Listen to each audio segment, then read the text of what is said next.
Permisi, Bu Karisa. Sebelumnya mohon maaf, saya melakukan investigasi ini secara online. Kebetulan saya sedang berada di luar kota. Mohon maaf sekali lagi, Bu, untuk investigasi ini saya laporkan secara online ya, Bu.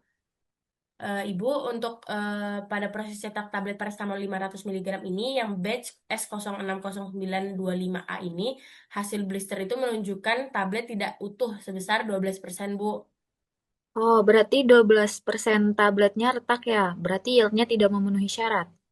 Betul, Bu, untuk syarat yield itu kan di 97 sampai 100%, sedangkan batch ini jauh banget di bawah standar, Bu, 12%. Oh, itu kapan mulai terjadi permasalahannya? Permasalahan ini tuh tadi mulainya dari jam 9.30, Bu. Kemudian konsisten seterusnya. Oke, saya butuh investigasi secara langsung, tapi karena Ibu lagi berada di luar kota, saya izin menghubungi Pak Syamas ya, Bu. Baik, boleh, Bu. Menghubungi Pak Syamil saja ya, Bu.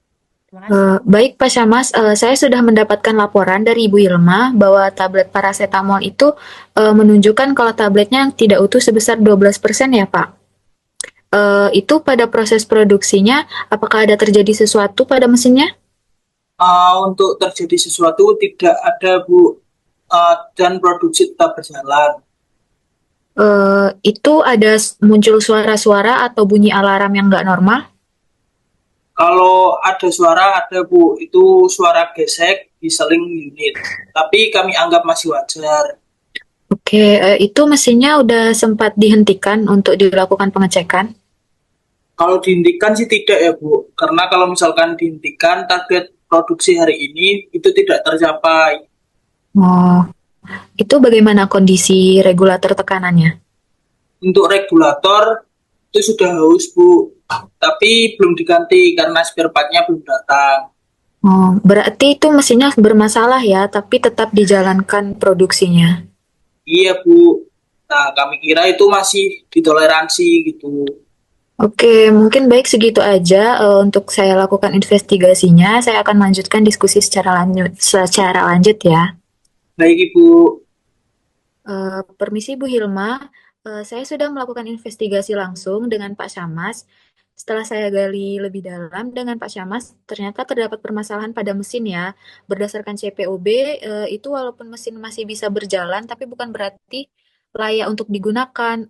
Itu gangguan-gangguannya sudah dicatat di logbook atau belum ya? Untuk permasalahan mesin itu belum dicatat, Ibu. Kenapa tidak dicatat? Karena kami menganggapnya itu takutnya jadi kesalahan produksi, Bu. Kalau nggak dicatat itu berarti bagaimana kita mengendalikan resikonya? Eh, tapi ya sudah, investigasi saya cukupkan dan akan saya laporkan ke QA Manager ya. Saya izin laporkan ke Baik, manajer Bu. QA. Baik, mohon maaf ya, Bu, sebelumnya.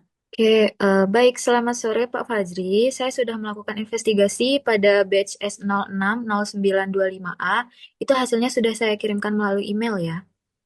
Baik, Bu, terima kasih. Untuk selanjutnya kita lanjutkan ke tahap CAPA ya. Untuk selanjutnya kita Mas untuk memasukkan ke tahap CAPA untuk batch S060925A ya. Tolong dicatat dulu ya. Fajri, sabar, Jri.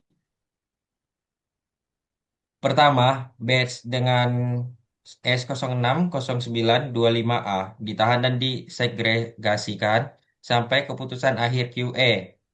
Baik, Bapak.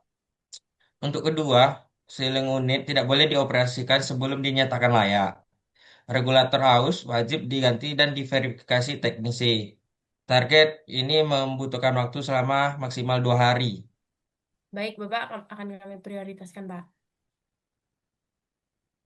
Mesin hanya boleh digunakan setelah mendapatkan persetujuan dari QE. Baik, Baik, Bapak. Pak. Selanjutnya, SOP akan direvisi jika ada suara abnormal, tekanan fluktuatif, atau komponen kritis aus, mesin wajib dihentikan. Iya, Bapak, dipahami. Semua kendala yang ada wajib dicatat di logbook tanpa pengecualian. Baik, Pak. Target produksi tidak boleh mengalahkan mutu. Bila mesin tidak layak produksi harus dihentikan. Baik, Baik, Bapak. Pak. Untuk tas capah akan dievaluasi pada 3 batch berikutnya. Jika efektif, penyimpangan akan ditutup. Jika tidak, akan dieskalasi. Saya izin menyambungkan CAPA ini bukan cuma dokumen ya, tapi perubahan cara kerja kita. Baik, siap Siap, untuk Bapak. pelaksanaan Bu, Pak. Baik, untuk selanjutnya rapat akan saya tutup. Terima kasih. Terima kasih, Bapak.